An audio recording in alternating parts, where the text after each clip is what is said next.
अस्सलाम वालेकुम, मैं हूं हबीब अकरम और आप देख रहे हैं प्रोग्राम नुक्ता नज़र। मुजीबुर रहमान शामी साहब हमारे साथ मौजूद हैं और सबसे पहले एक नज़र उन मौज़ूआत पर जो आज हम अपने प्रोग्राम में डिस्कस करने जा रहे हैं।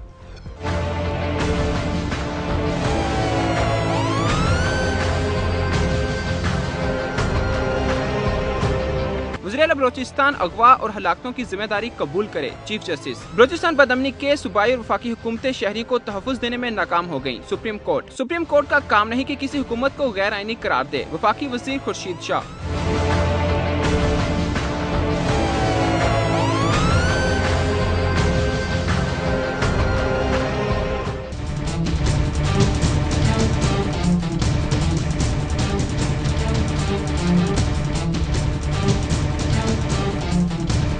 ज़िमनी इंतखाबात ने मुस्लिम लीग नून की बरतरी।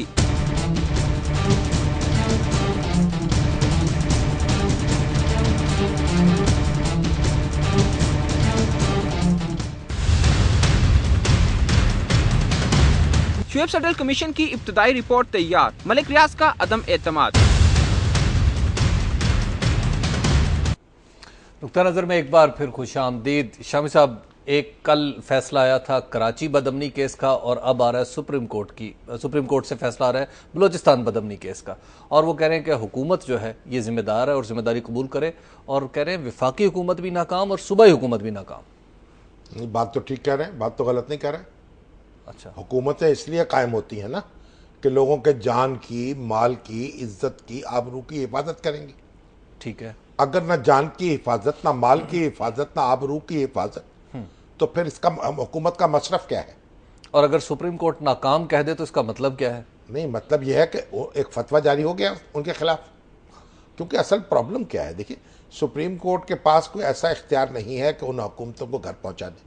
ठीक है, अगर किसी दूसरे बाकायदा जमहूरी मुल्क में यह काम होता तो वो हुकूमत से डूब के मर चुकी होती। अच्छा, वो खुद ही छोड़ जाती? खुद ही छोड़ जाती। एक एक रिमार्क पर अदालत के हुकूमतें इस्तीफे दे देती। लेकिन वहां अदालत को भी तो फिर मेंटेन रखते हैं ना उनका डेकोरम। वो ठीक है, बात यह है जहां ये होता भी नहीं जो कुछ यहां हो रहा है। तो अब जो सुप्रीम कोर्ट ने जो ये कहा, अब उन्होंने कहा कि हमारे पास तो मेजॉरिटी की हिमायत हासिल है। उन्होंने बलूचिस्तान असेंबली में हाथ खड़े करवा दिए। बिल्कुल करवाए। 25-25 करोड़ रुपया वसूल करने वाले अरकान असेंबली जो थे उन्होंने जनाब बिल्कुल नमक हलाली कर दी, और वजीर आला दोबारा उनका एतमाद लेके चौड़े हो चुके। और इधर जो हमारी वफाकी हुकूमत है उसके पास भी मेजॉरिटी है। हाँ। तो अब जब मेजॉरिटी हासिल रहेगी तो फिर तो जनाब हुकूमत भी चलेगी।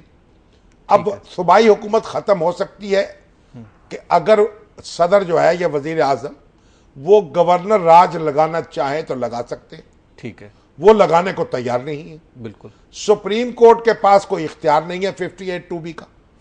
पहले तो 58(2)B होती थी ना जी, बिल्कुल। तो आप जो सदर साहब या वजीर आजम साहब हुकूमत घर भेज सकते नहीं, बिल्कुल। सदर साहब बल्कि सदर और गवर्नर का मसला नहीं, गवर्नर और सदर मिलकर जी। लेकिन अब तो नहीं है। अब जब 58(2)B भी नहीं है तो सदर के पास असेंबली तोड़ने का इख्तियार भी नहीं है। ठीक है, वजीर आला को डिसमिस करने का इख्तियार भी नहीं है। बिल्कुल ठीक है। सस्पेंड करने का इख्तियार हासिल है उनको। तो फिर किसी को क्या जरूरत है कि वो कहे कि आप नाकाम हो गए हैं, जब मेरे पास इख्तियार भी नहीं है, मैं क्यों कहूं कि नाकाम? ये जरूरी है कि जो नाकामी है उसका बाकायदा ऐलान कर दिया जाए। वो ये कोई अखबारी बयान नहीं रहा, ये कोई सियासी इल्जाम नहीं है। सबसे बड़ी अदालत ने एक बाकायदा तस्दीक शुदा एक वर्डिक्ट दे दिया है कि ये जो हुकूमतें हैं नाकाम हो चुकी हैं, जो इनके फराइज हैं वो अदा नहीं कर पा रही। To whom it may concern. लेकिन जिसको ये कंसर्न है उसने आइंदा कुछ दिनों में, चंद हफ्तों में इलेक्शन में जाना है। तो इलेक्शन आएगा तो लोग इस पर गौर कर लें।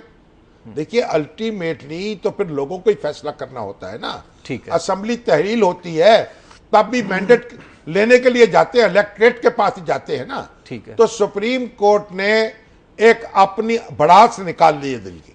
अच्छा, इससे ज्यादा नहीं है। ठीक है ना। अब उसके बाद वो कान से पकड़कर हुकूमत को खत्म नहीं कर सकती। तो गोया हम कराची वाले मामलात को भी इसी तरह समझे। कराची का मामला भी ये है। हाँ। नहीं, वहां तो सुप्रीम कोर्ट ने हुक्म दिया है भाई, बेनजीर भुट्टो जो शहीद हुई थी जी, तो रिकॉर्ड को आग लगा दी गई, जगह जगह आग लगाई गई। ठीक है, अमलाक नजर आतिश की गई, रेवेन्यू रिकॉर्ड भी जला दिया गया। हाँ। अब वो रेवेन्यू रिकॉर्ड अगर जला है तो उसको 3 साल के अंदर अंदर कानूनी तौर पर रीबिल्ड होना चाहिए था, दोबारा तैयार होना चाहिए था। वो गोया के अब माशाल्लाह अब जो हाथ रंगने वाले हैं उनकी चांदी हो गई। अब वो रेवेन्यू रिकॉर्ड है नहीं, वो नीचे उसमें गौतजन होते हैं, अपनी मर्जी की अलॉटमेंटें कर लेते हैं और जगह जगह माफिया दंदना रहे हैं। तो सुप्रीम कोर्ट ने कहा है भाई इस रिकॉर्ड को बनाओ, रिकंस्ट्रक्ट करो, यहां गलत बयानियां कर रहे हो ऐसा ना करो। और एक बात ये कही, अब ये रिकॉर्ड आपको बनाना चाहिए। दूसरी बात ये कही कि ये जो हल्का बंदियां हैं यहां नए सिरे से होनी चाहिए, दुरुस्त, ताकि एक हल्के ऐसे हों जिसमें मुख्तलिफ लिसानी गिरोह जो हैं मौजूद हो। और इस पे खुर्शीद शाह ने कहा है आज हाँ, कि पूरे मुल्क में होने चाहिए। नहीं देखिए ना, बात सुने, उस पर अल्ताफ हुसैन साहब ने भी एहतजाज किया। बिल्कुल किया। कानूनी तौर पर तो यही लिखा हुआ है कानून में जी कि जनाब हर मर्दम शुमारी के बाद हल्का बंदी होगी नहीं, लेकिन सुप्रीम कोर्ट ने ये कहा है अपने फैसले में कि दस्तूर में इस पर कोई कदगन नहीं है। वहां जाकर इलेक्शन कमीशन ने भी यही कहा है कि नई हदबंदी हो सकती, और जो हमारे चीफ सेक्रेटरी हैं उन्होंने भी यही कह दिया सिंध के। तो सुप्रीम कोर्ट ने कहा जनाब ये तो खुद कह गए हैं, तो नई हदबंदी हो सकती है। अब अदालत चाहती है कि कराची में मुख्तलिफ एथनिक ग्रुप्स मौजूद हो एक कॉन्स्टिट्यूंसी में, ताकि वो बैलेंस करें। लोगों ने वोट लेने होते हैं ना, जब बिल्कुल लेने होते हैं, वोट लेने होते हैं, फिर अमनो अमान को फरोग देंगे, फिर एक दूसरे को अपने हल्के से नहीं निकालेंगे, एक बैलेंस करेंगे। ये एक असम्पशन नहीं है जो सुप्रीम कोर्ट ले रही है, असम्पशन है, लेकिन होता है इतना सियासी अमल में ये होता है। भारत सुप्रीम कोर्ट ने ये कह दिया है कि आईनी रुकावट कोई नहीं है। अब हम जो 74 का कानून लेके बैठे हुए जी, तो सुप्रीम कोर्ट ने ये कहा, वो इंटरप्रिटेशन ये हुई कि मर्दमशुमारी के बाद हल्का बंदी होगी, लेकिन ये नहीं है कि इससे पहले कोई एडजस्टमेंट नहीं हो सकती। शाह साहब, एक ब्रेक का वक्त आ गया है। ब्रेक के बाद हम गुफ्तगू का सिलसिला यहीं से जोड़ेंगे और कुछ मजीद खबरें उन पर भी बात करेंगे। आप देखते रहिए नुक्ता नज़र।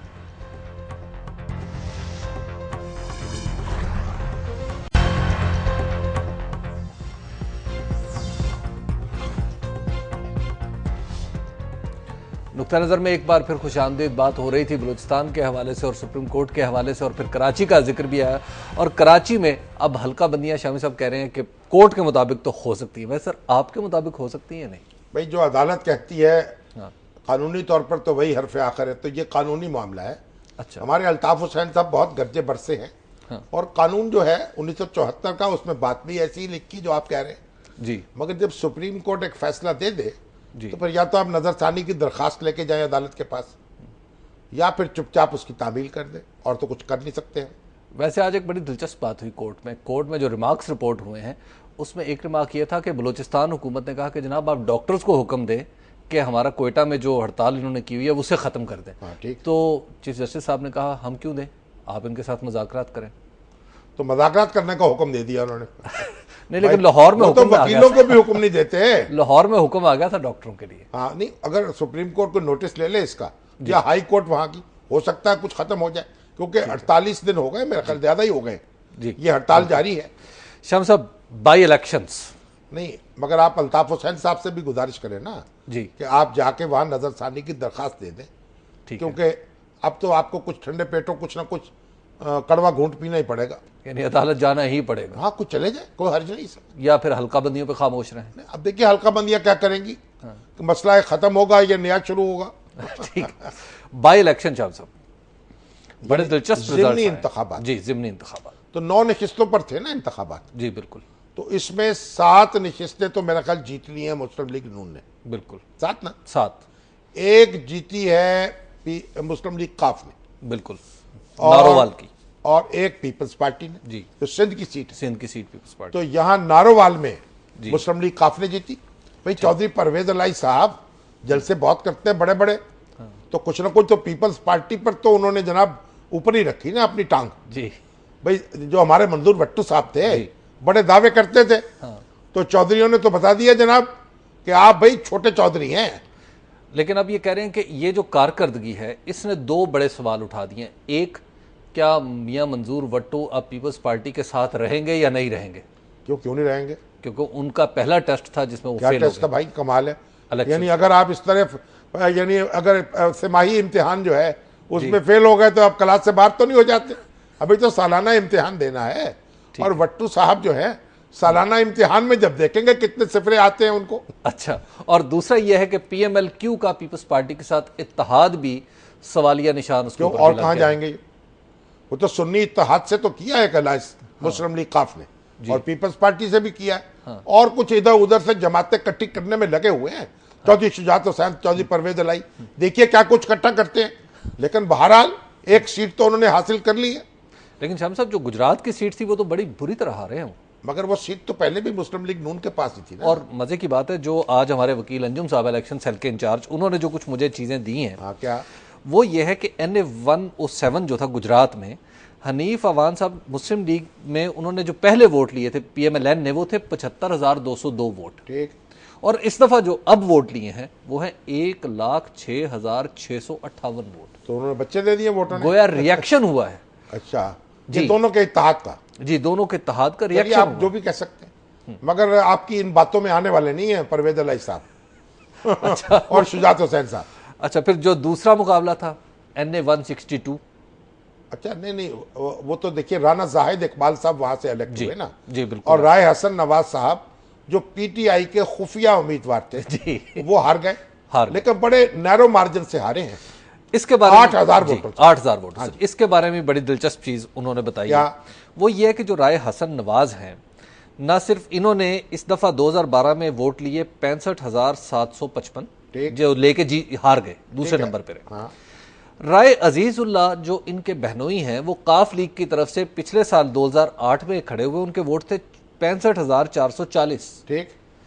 अच्छा, और इससे पहले भी वो जो तमाम वोट थे इस खानदान के, वो 65,000 के आगे पीछे। आप इतना कंफ्यूज ना करें लोगों को। देखिए बात क्या है, PTI इसकी सपोर्ट कर रही थी। ठीक है। राय हसन नवाज भी एक मजबूत उम्मीदवार है वहां। मजबूत उम्मीदवार है। और राना जाहिद इकबाल भी एक मजबूत उम्मीदवार है। ठीक है। राना जाहिद इकबाल साहब जो थे बरतानिया के शहरी थे, बिल्कुल। दोहरी शहरियत की वजह से इनकी सीट खत्म हुई। ठीक है। तो इन्होंने फिर दोबारा इलेक्शन लड़ने का फैसला किया। हाँ। लेकिन पीपल्स पार्टी की बजाय ये मुस्लिम लीग नून में चले गए। हाँ। ये वैसे पीपल्स पार्टी के पुराने आदमियों में से हैं। मोहतरमा बेनजीर भुट्टो के साथ इनकी बड़ी कुर्बत थी। अच्छा। लेकिन अब इनके करीबी हल्के कहते हैं कि जरदारी साहब जो हैं, उन्होंने तो कभी इनको कोई घास वास डाली नहीं। अच्छा। और इनकी तरफ कभी आंख भर के भी नहीं देखा। हाँ। को मोहब्बत की एक नजर नहीं डाली। तो राना जाहिद इकबाल साहब मौके की तलाश में थे, वो मुस्लिम लीग नून में चले गए। ठीक है। तो अब आप देखें, मुस्लिम लीग नून और PTI के दरमियान जो यहां मुकाबला हुआ है, जी, वोट है 8,000 उनका फर्क है बिलाशुबा। और एक पीपल्स पार्टी का उम्मीदवार खड़ा हो गया, अली फरीद काठिया। हाँ जी, काठिया साहब, वो ले गए 12-13 हजार vote. To be exact 15,116 vote. अब 15,000 हो गए, तो 15,000 वोट वो ले गए। अब ये कहते हैं उनके वहां के जो चीचावती वाले या साईवाल वाले, वो कहते हैं अगर ये साहब खड़े ना होते तो इनके वोट भी मिल सकते थे राय हसन नवाज को, और फिर नतीजा मुख्तलिफ होता। तो अब आज तक तो हम ये कहते हैं ना कि PTI की वजह से मुस्लिम लीग नून हार सकती है। हाँ। अब पीपल्स पार्टी की वजह से PTI हार गई। इसका मतलब है वो जो प्रीमाइस था टोटल का, वो चेंज हो गया। अब देखिए बात यह है कि मालूम यह हो रहा है कि सेंट्रल पंजाब में मुकाबला होगा मुस्लिम लीग नून और PTI तहरीक इंसाफ के दरमियान। ठीक है। और उम्मीदवार जो है ना, उनका भी वो भी बड़ा फैसला कुन किरदार होगा उनका। और इंपॉर्टेंस के वो अपने हल्के में कितनी अहमियत है। हल्के में मुस्लिम लीग नून ने एक नया उम्मीदवार ओन कर लिया, जाहिद इकबाल। ठीक है। जाहिद इकबाल मुस्लिम लीग नून के बगैर और मुस्लिम लीग नून जाहिद इकबाल के बगैर अखाड़े में नहीं उतरे।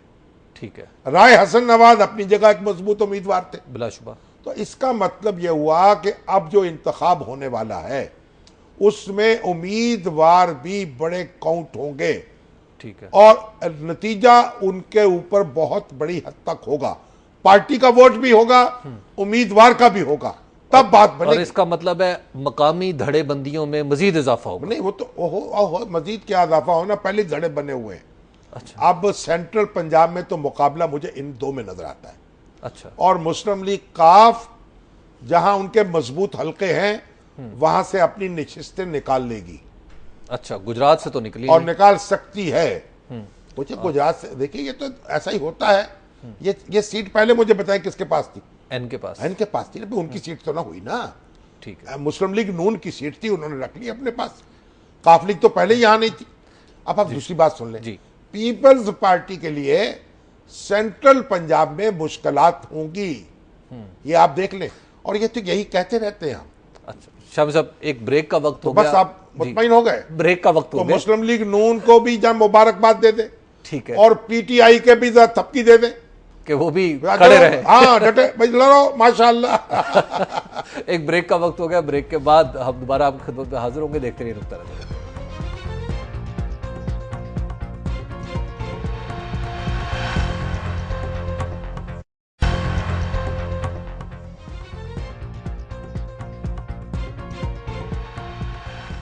नुक्ता नज़र में एक बार फिर खुशामदीद। शामी साहब, जो शुएब सडल कमीशन है, अच्छा उसमें भी आते हैं भाई। पहले एक जी। बात सुने। जी बताइए। ये शहजाद शामी साहब की मुझे डांट डपट आई है। अच्छा, ये क्या वो कह रहे हैं? कहते हैं ये चौधरी जाहिद इकबाल नहीं है भाई, चीचा वतनी वाले।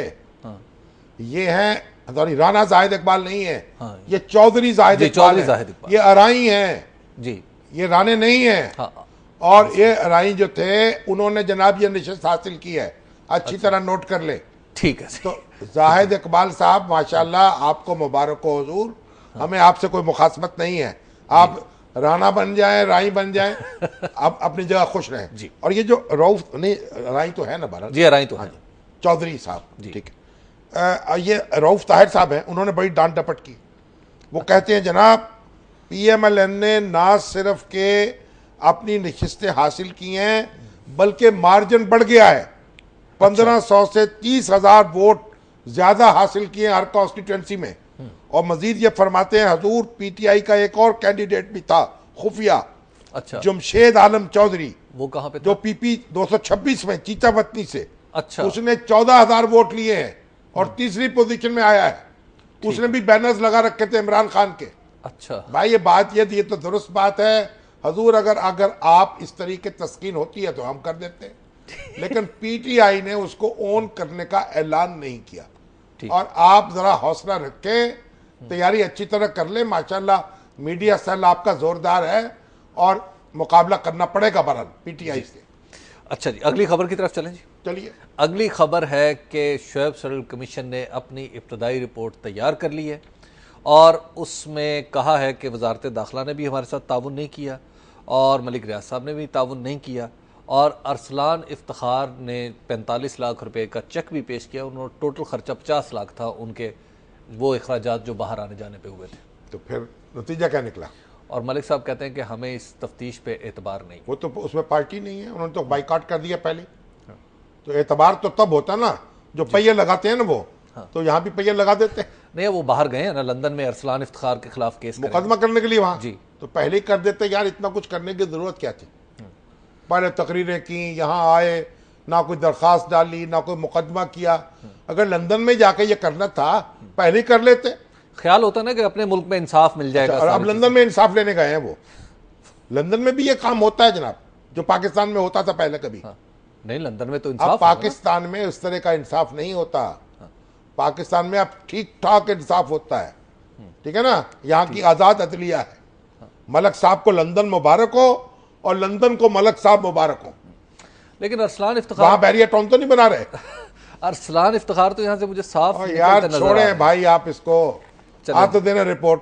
ऐसी खबर कोई लीक होती है, रिपोर्ट तो नहीं आई ना, एक खबर आई है, वो कल को रिपोर्ट भी बहुत देखी जाएगी जब आएगी तो। ठीक है। आपको क्या परेशानी हो रही है? अरसलान इफ्तिखार, अरसलान इफ्तिखार क्या हुआ? असाब पर क्यों सवार हो गया? मलक, वो क्या है मलक साहब आपके, रियाज साहब जी, मलक रियाज हुसैन साहब के और आपकी असाब एक जैसे क्यों हो रहे हैं? शाम साहब अगली खबर की तरफ चलते हैं। वो है ब्रसल्स में अच्छा। जो मामलात चल रहे हैं पाकिस्तान और नेटो के दरमियान। अब ये कह रहे हैं कि things have improved, Aahista Aahista चीजें बेहतरी की तरफ देखिए, जा रही हैं। ब्रसल्स में नेटो के जो वज़ारा खारजा हैं वो इकट्ठे हुए हैं। हेलरी क्लिंटन गई हैं वहाँ, और फिर जनाब हमारे जो हिना रबानी खर हैं वो गई हैं। जनरल अशफाक परवेज़ कियानी गए हैं। हमारी फौजी और सिविल क़यादत ने मिल के वहाँ बातचीत की है। कुछ इकट्ठे किए दोनों ने, कुछ अलग अलग किए, क्योंकि यूरोपीय यूनियन वाले जो हैं जरा फौजियों के मामले में खासे मोहतात होते हैं, कंजर्वेटिव है ना? वो कहते हैं फौजी फौजियों से बात करें, अच्छा। और जो डिप्लोमेट्स हैं, जो हुकूमत के मुदब्बरीन हैं, वो हुकूमत के लोगों से बात करें। अच्छा। लेकिन हना रबानी साहबा की रिपोर्ट अच्छी आई है, उन्होंने पाकिस्तान का मुकदमा अच्छा लड़ा है, और कियानी साहब जो हैं उनके बारे में भी यही सुना है, तो ऐसे ही अच्छा मुकदमा लड़ते हैं, मतलब बड़े आर्टिकुलेट हैं। तो अब उन्होंने यहाँ से नेटो ने और यूरोपीय यूनियन ने उनकी बलाएं ली हैं, शाबाश दी है, कहा है पाकिस्तान जो है उसकी खिदमत का एतराफ़ करते हैं, पाकिस्तान को सपोर्ट करेंगे और खला नहीं छोड़ के जाएंगे वहाँ काबुल में। और यानी अगर देखिए बात यह है, अब ये जो नेटो की फोर्सेज और अमेरिकन फोर्सेज जब निकलेंगी तो वहाँ एक खला पैदा हो सकता है, बिल्कुल, जिसमें क्यों फिर आप तो पता है खाना है खाली ना देव भी गिरे, बिल्कुल। जब खाना खाली होता है तो जिन आ जाते हैं, जैसे पहले अमेरिका ने किया था 90s में। अमेरिका तो भी गया था ना जी। तो आपको छोड़ गया था, बिल्कुल, आप कुछ ना कुछ कर लेते, हो नहीं सका। अमेरिका अब वहां का- पहुंच गए हैं, अब जहां से फिर अमेरिका जा रहा है, और हम ये सोच रहे हैं कभी क्या बनेगा उसके बाद। पाकिस्तान की सियासी और फौजी क़यादत मुश्तरका तौर पर उसको इन मामलात से निपटना चाहिए, ये अच्छी बात है, दोनों मिलकर चल रहे हैं। पहले भी जनाब देखिए, जी, मैं गया था अमेरिका, तो मुझे शरी रहमान कहने लगी, जो एम्बेसडर है जी, वहाँ जी, की, जी। उन्होंने कहा अमेरिका में जो पाकिस्तान का रोब है ना, उसकी एक बड़ी वजह पाकिस्तान की फौज है। अच्छा, पाकिस्तान की फौज की जो तंजीम है, जो उनका जो डिसिप्लिन है, उनकी जो सलाहियत है, उसकी वजह से पाकिस्तान की कदर मंजिलत ज्यादा है यहाँ। और फिर अमेरिका की कुछ पुरानी मोहब्बतें भी ठीक तो है ना, हैं। वो भी हैं, वो भी आप मोहब्बतें भी अपनी जगह, लेकिन उन्होंने कहा अगर ये तासुर मिले कि पाकिस्तान की हुकूमत और फौज एक दूसरे के खिलाफ लगे हुए हैं, तो फिर अमेरिका को तो कुछ करने की जरूरत नहीं है, हम खुद ही कर लेंगे। Interesting point. गोया पहले जो हमारे सफीर साहब थे जी। बड़े ज़हीन थे, हाँ। लेकिन फौज को नुकेल डालने में लगे रहते थे कि किसी तरीके से अमेरिका की हमायत हासिल हो जाए ताकि फौज पर काठी डाली जाए। ठीक है, ये वहां के हमारे सफारत खाने के जराए कह रहे हैं आपके। तो अब यह है कि अब ऐसी बात नहीं है, फौज पाकिस्तान की एक ताकत है, स्ट्रेंथ है, और पाकिस्तान का जो सियासी निजाम है ना जी, वो एक शील्ड है फौज की। ठीक है। तो दोनों मिलके आगे बढ़े, मसले बड़े हैं, मुआशी भी हैं और जनाब फौजी भी हैं, असला भी चाहिए, हथियार भी चाहिए, ठीक है। और फिर जनाब इमदाद भी चाहिए, यानी बिल्कुल चाहिए। कर्ज ही चाहिए, चलो IMF की सपोर्ट भी चाहिए, तो और फिर हमारी एक्सपोर्ट जो है वो भी ज्यादा होनी चाहिए। बहुत कुछ करने वाला बाकी है, तो इसलिए एक दूसरे के हाथ में हाथ डालकर चले। ब्रसल्स में ये दोनों सेम पेज पे थे। हाँ, सेम पेज पे थे, और इसी की वजह से वहां बड़ी कामयाबी हासिल हुई है, ये एक अच्छी बात। और हमारे पैसे जो अमेरिका की तरफ फंसे हुए हैं वो दे देंगे। अमेरिका की तरफ क्या फंसा हुआ है? वो जो हमारे coalition support fund, coalition support आप फंड, तो भी मलक रियाज साहब से ले लीजिए, वो भी पाकिस्तान के कर्जे कुछ ना कुछ तो उतार ही सकते हैं। वो कोलिशन सपोर्ट उन्होंने फंड सारा काल जलजला जदगान के लिए कहा था कि मैं $2 बिलियन दूंगा। तो मतलब पाकिस्तान को एक सपोर्ट की जरूरत है, ओवरसीज पाकिस्तानी भी सपोर्ट कर रहे हैं, हमारे जो बिजनेसमैन हैं मलक रियाज जैसे, उनकी भी हौसला अफजाई होनी चाहिए, वो भी पाकिस्तान की आखिर एक असासा है ना। बिल्कुल, इख्तलाफ है, अपनी जगह है, ये इस बात पर इख्तलाफ है, वो अपनी जगह है, लेकिन बाकी तो ठीक है, बिजनेस करें, आगे बढ़े, पाकिस्तान को भी आके लेके जाएं, और देखिए बिजनेस करें। माइंड क्या है? Mind your business. एक ब्रेक का वक्त है, ब्रेक के बाद हम आपके सवालात भी लेंगे। 0423629614 हमारा नंबर है जिस पर आप कॉल कर सकते हैं। इसके अलावा फेसबुक, ईमेल्स और SMS भी हैं। हमें आपके सवालात का इंतजार है ताकि हम अपने प्रोग्राम में शामिल करें, लेकिन एक वक्फे के बाद।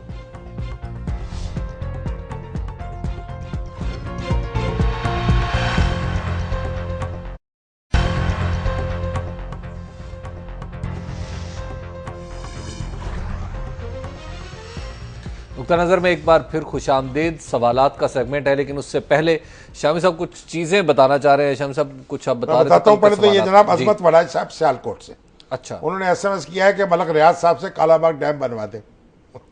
गुड आइडिया, वो बना भी सकते हैं। चलिए भाई, चलो सब्ज बाग तो दिखा सकते हैं वगरना।